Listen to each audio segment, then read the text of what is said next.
लेकिन आज जनमानस को पता चलना चाहिए। हमारे बारे में तो बहुत जानना चाहते हो, हमने तो रामायण बना करके, हमने तो महाभारत बना करके बता दिया, और हम नहीं शर्माए कि द्रौपदी का अगर चीरहरण हुआ है तो उस दृश्य को हमने छुपाया नहीं। अगर इंसान हो, अगर डरते नहीं हो, कुरान पे यकीन है, शरिया पे यकीन है, हदीस पे यकीन है और अल्लाह पे यकीन है, तो हम भी चाहते हैं कि इस देश के 90 से 100 करोड़ हिंदुओं को, जिनको कुरान के बारे में तुम कहते हो कि उन्हें पता नहीं है, उन्होंने क्या किया था, कैसे किया था, कितनी बीवियां थी, कौन बीवी ने क्या किया, फातिमा के साथ क्या हुआ, अली का मर्डर किसने किया, अबू हलाल कौन था, अबू बकर कौन था, आप भी बनाएं, ये हिम्मत तो रखें। आप किताब में कहेंगे लिखा है और बताएंगे नहीं। जो बगदादी कर रहा है वही असली कुरान है, जो मूसा कर रहा है वही असली कुरान है। ये मुनाफिक मक्कार जो टेलीविजन पे आते हैं ये सच नहीं बताते, क्योंकि आपने कुरान पढ़ा नहीं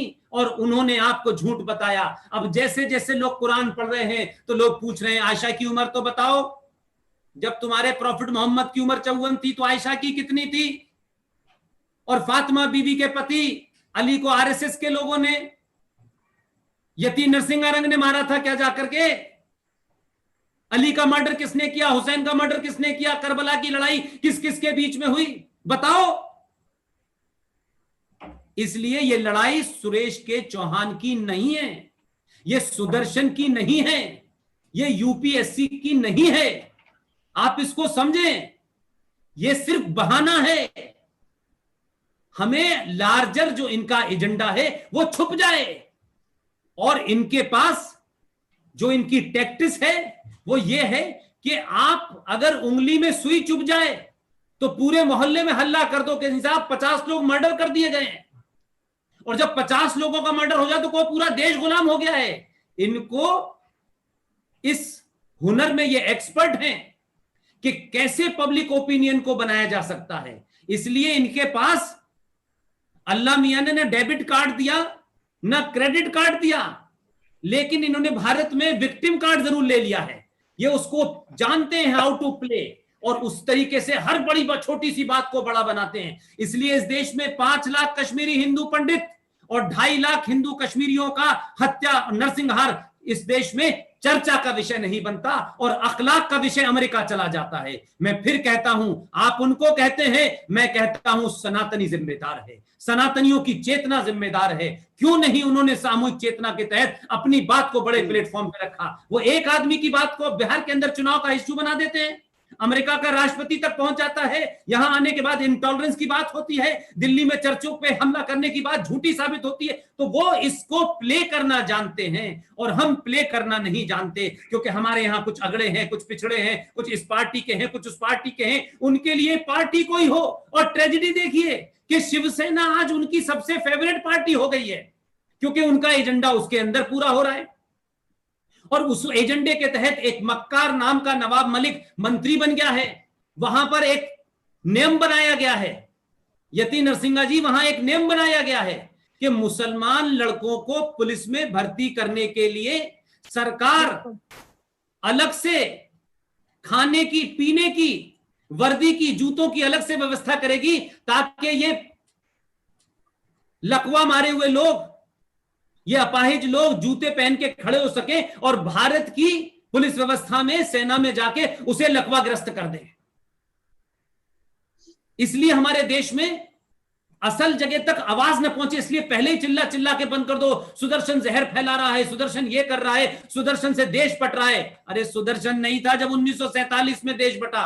और जो मक्कार बार बार कहते हैं कि अंग्रेजों ने बांटा, अंग्रेजों ने बांटा, इस किताब को पढ़ें। ये किताब बी.आर. अंबेडकर की लिखी हुई किताब है। किताब का नाम है पाकिस्तान और पार्टीशन ऑफ इंडिया। इस किताब में लिखा हुआ है, अंबेडकर जैसे ईमानदार आदमी को बाहर नहीं लाया गया। इसलिए अंबेडकर के बारे में कोई सवाल उठाता है तो कहता हूं किताब पढ़ो। तुमने एक महान आत्मा को दफन कर दिया। उसने कहा इस देश का विभाजन मजहब के नाम पे हुआ है और हिंदू मुस्लिम के नाम पे हुआ है, तो फिर मुसलमान भारत में क्यों रहेंगे? ये शाहीन बाग वाले नहीं बताएंगे आपको, ये अश्वनी उपाध्याय जी बताएंगे आपको।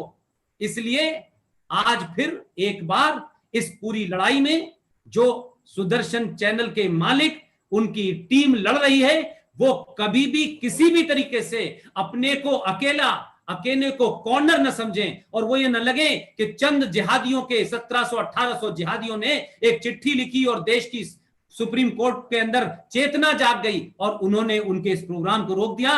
इस प्रोग्राम को घर घर पहुंचाने का हर वो आदमी जो उस बात को सुन रहा है, जिस पे पैसा बहुत है और समय कम है, वो पैसा दे दे। जिसके पास पैसा नहीं है, समय ज्यादा है, वहां जाके खड़ा हो जाए। हर आदमी अपनी अपने सामर्थ्यों के हिसाब से उनकी मदद नहीं कर रहा। ये मदद शब्द मुझे बड़ा ही अहिस्सा लगता है। आप कहिए कि हम अपनी आने वाली जनरेशनों की मदद करने के लिए सुरेश के चौहान के साथ खड़े हैं। आपने मेरी बात सुनी, मुझे बात रखने का मौका दिया, आपने अश्वनी जी को बुलाया है, सुदर्शन जी खुद मौजूद हैं, अभी वो 3-4 डिबेट बर्दाश्त करके आ रहे हैं, मक्कार और मुनाफिकों की कहानी सुन सुन के आ रहे हैं। मुझे लगता है वो थके ना हो, लेकिन ये कभी थकने वाले लोगों में से नहीं है। करते हैं उस वक्त लगता है, क्या कहते हैं, ये कई किलोमीटर अपने तो सेट पे ही चल लेते हैं, ये इतना चलते हैं उस पे। लिहाजा इनका जोश बरकरार रहे, इनकी हिम्मत ना टूटने पाए, इनको आर्थिक तंगी ना हो पाए। इसका जो भी कुछ हमें करना है वो करिए और चुपचाप से इन तक पहुंचा दीजिए। यही इस लड़ाई का, इस भाषण का, इस वेबिनार का मकसद है। नहीं, बहुत भाषण इस देश में पिछले 1000 साल से हम सुन रहे हैं, भाषणों से कुछ हुआ नहीं। भाषणों से लोगों को कंफ्यूज किया गया। अब सिर्फ भाषणों से लोगों को जगाइए, जो जहां है जगह, और जो भी काम कर रहा है, जिस भी स्थिति में कर रहा है, जैसा भी कर रहा है, उस पर सवाल मत उठाइए, उसको काम करने दीजिए। सिर्फ ये सोचिए कि मैं इसकी चुपचाप से जाकर के क्या इसके लिए दे सकता हूं, वो दे के और आ जाइए। नाम की चिंता मत कीजिए। बहुत बहुत धन्यवाद। Thank you very much. जी पुष्पेंद्र जी, आपका बहुत बहुत बहुत धन्यवाद।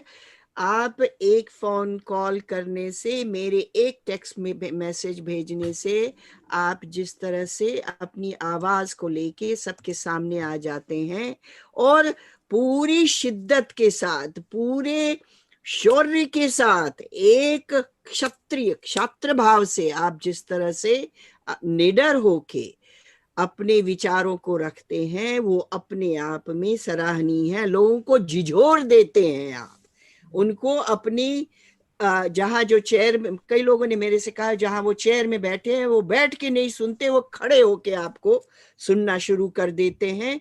और जैसे आपने कहा कि अब ये मुहिम सिर्फ हमारे माननीय राष्ट्रनायक, मैं कहूंगी राष्ट्रनायक सुदर्शन चौहान जी की नहीं है, ये विश्वव्यापी मुहिम हो गई है, विश्वव्यापी जन आंदोलन हो गया है। किसी की ऐसी हिम्मत कैसे हुई कि किसी एक सनातनी चैनल को बंद करने की कोशिश करे? हम लोग सड़क पे आएंगे, वर्ल्ड वाइड सड़क पे आएंगे। पुष्पेंद्र जी, आप इसकी चिंता न करिए, आप हमें बताते रहिए कि क्या करो, वहां की मैसेजेस हमें देते रहो, हम लोग अपने सेफ जोन से ही सब करेंगे। और मैं अब सिर्फ इतना ही करिए कि अभी ट्रंप को जिताइए आप लोग। हाँ, ट्रंप को जिताने में पूरी तरह लगे हैं, पूरी तरह लगे हैं। क्योंकि जो ज़कात फाउंडेशन, हम सुरेश जी से सुनना चाहेंगे, क्योंकि आप जिस तरह से कंप्यूटर की तरह खोल के एक एक क्रोनोलॉजिकली बताना शुरू करते हैं, दैट इटसेल्फ इज अमेजिंग। हम पूरी तरह लगे हैं कि ट्रंप जीते, जो बाइडेन और वो कमला हैरिस, कमल कहेंगे, कमल की नाम ले लिया है उसने, नकली कमल हैरिस उसको। तो Suresh ji, it is all yours. थोड़ा इस पे आप बताइए कि सुदर्शन टीवी के साथ हुआ क्या, किसने किया, ये ज़कात फाउंडेशन क्या है, आपके से ही हम सुनना चाहेंगे, जानना चाहेंगे। जय सिया राम।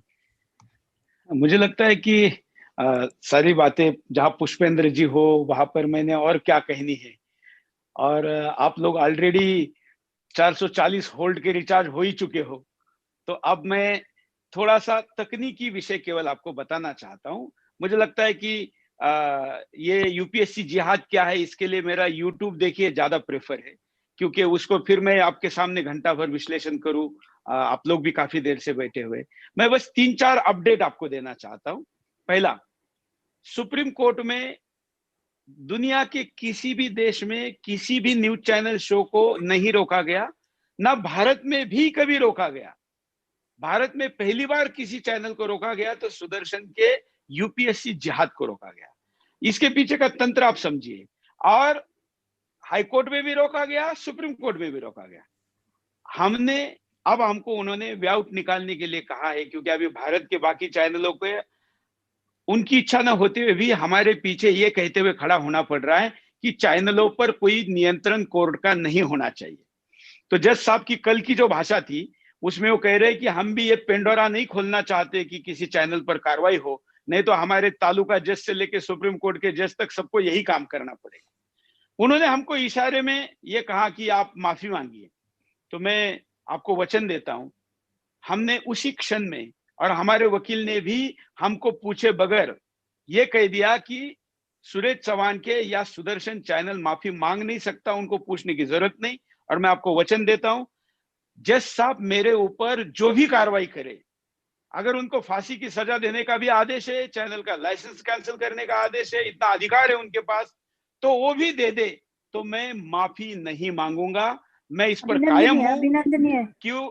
यूपीएससी में इन्होंने लोगों को घुसाने का जो षड्यंत्र किया है, उसके सारे आंकड़े, फिगर, फैक्ट्स ऐसे ऐसे निकाले हैं मैंने। और देखिए, ईश्वरी कार्य है, ये केवल मेरे अकेले की रिसर्च नहीं है। ऐसे ऐसी चीजें ऐसे लोगों ने ला के दी है कि हम कल्पना नहीं कर सकते। ये सारा रिसर्च इतना मजबूत है, यही कारण है कि इन्होंने मेरा विरोध किया।